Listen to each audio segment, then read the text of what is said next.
Good evening mga ka-guys, good evening mga kasari. Today is araw ng Kagitingan, April 9 po, and ang oras is nasa alas 7 na po ng gabi. Alas 7 ng gabi, araw ng Kagitingan, araw ng mga asawa daw sabi nila guys. Araw ng mga asawang magigiting. Ayan.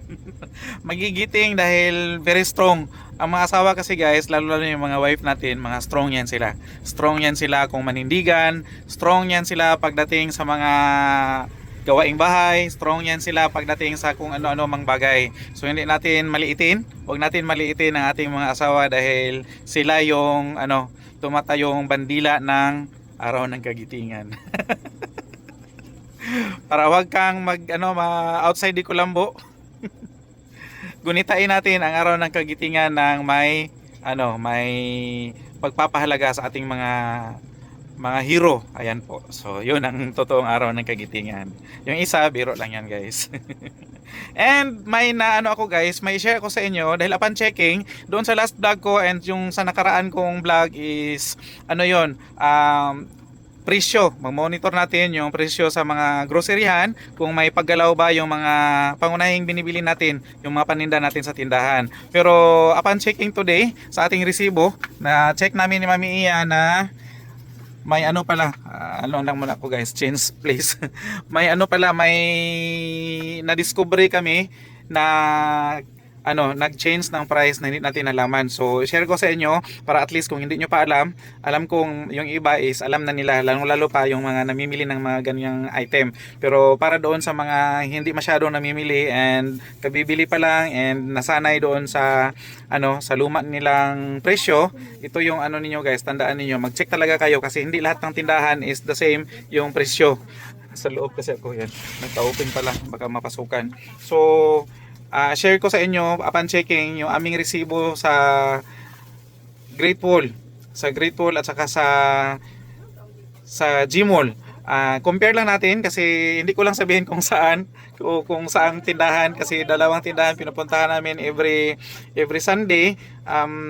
Yung tinanong ko sa aking page yung Century Tuna, may isang tindahan na medyo baba, ang isa is kapansin-pansin na mataas talaga yung kanyang presyo sa Century Tuna. So doon pa lang guys is maging maging alisto and maging mapagmatsyag at kailangan busisiin niyo ang inyong mga resibo dahil kakaiba talaga ang presyo doon sa either sa dalawa. Kayo na ang bahalang kayo na ang bahalang mag-check kung alin sa dalawa ang mas mataas yung presyo ng kanyang Century Tuna. Kaya nagtanong ako kung magkano bintahan niyo sa inyo dahil kung sa amin guys is nasa 45 pesos na po yung yung bintahan namin sa isang 155 grams sa Century Tuna. It's either siya yung spicy or yung regular variant ng Century Tuna. So 45 na per lata. So yun. And isa pa guys, upon checking is nalaman din namin na puntahan natin yung aking isang section doon. Isang section ng aming panindang plastic. Panindang plastic. Mahal siya guys. Mahal. And iwan kung lang ba. Hindi ko na. Ayan. So ito yung resibo namin sa last naming nabili. Ito yung plastic section ko. Hindi siya plastic na yung plastic wares. Plastic cellophane. Huwag kang magkumpiyansa or huwag kang mag-relax lang dahil halos dumoble yung presyo ng mga plastic cellophane ngayon. Iwan kung anong dahilan. Mahal siguro ang gasolina. Baka gasolina ang nito, ang ingredient. Super mahal siya. Naalarma kami kasi pag-check ni Mami Iya na ating resibo is mahal. So check ko lang pakita ko sa inyo. Pakita ko sa inyo yung kanyang presyo. Ito siya banda sa dulo. Ayan.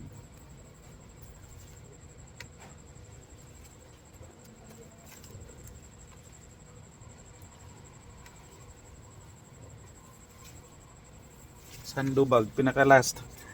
Iwan kung maklaro ninyo guys. Kung hindi nyo makita dahil super liit siya.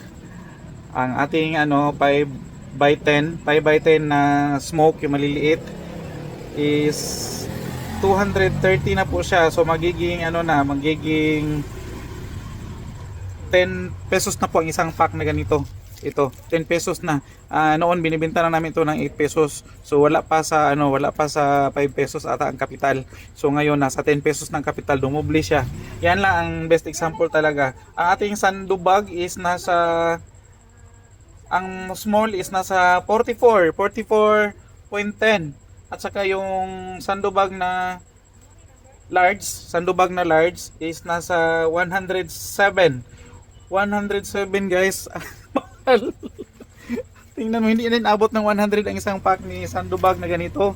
Itong mga ganito na mga sandubag, si Tiny, meron kasi kaming Tiny, meron kaming meron kaming mini, and meron kaming large at saka medium na sandubag. Need yan siya para sa mga bigas. Kung may mamili ng bigas, may mamili ng maramihan, so yan ang ginagamit namin. So super mahal po siya. So wag kang magpakampante na na okay lang yung presyo. Lalo sa mga panahon ngayon na super mahal ng gasolina.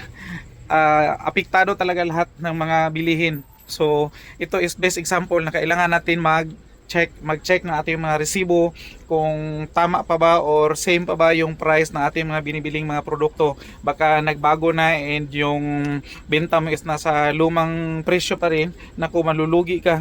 Yun ang pinakadahilan na malugi ka dahil hindi ka nag-check ng iyong resibo. So ugaliing mag-check ng resibo bago mag-relax kahit na nakakapagod, kahit na makalibat makalibat ang resibo dahil pinong-pino, and minsan yung mga terminal or mga cash register na ating mga suking tindahan is medyo malabo na yung print, hindi na mabasa. Sikapin mong basahin guys. Kung medyo may sira yung mata mo, gumamit ka ng pang-apat na mata para masiguro mong yun pa rin or nasa tamang presyo pa rin yung presyo ng binibenta mong mga produkto.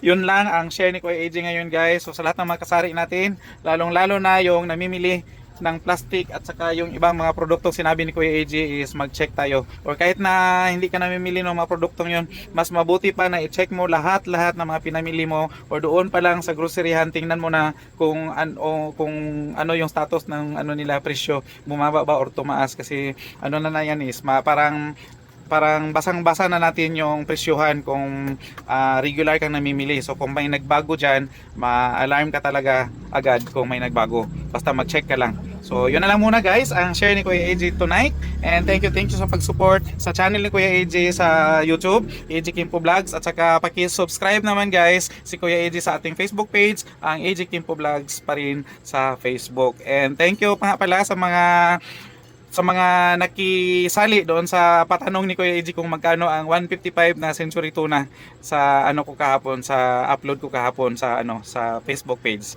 And bye bye muna for now. God bless us all guys.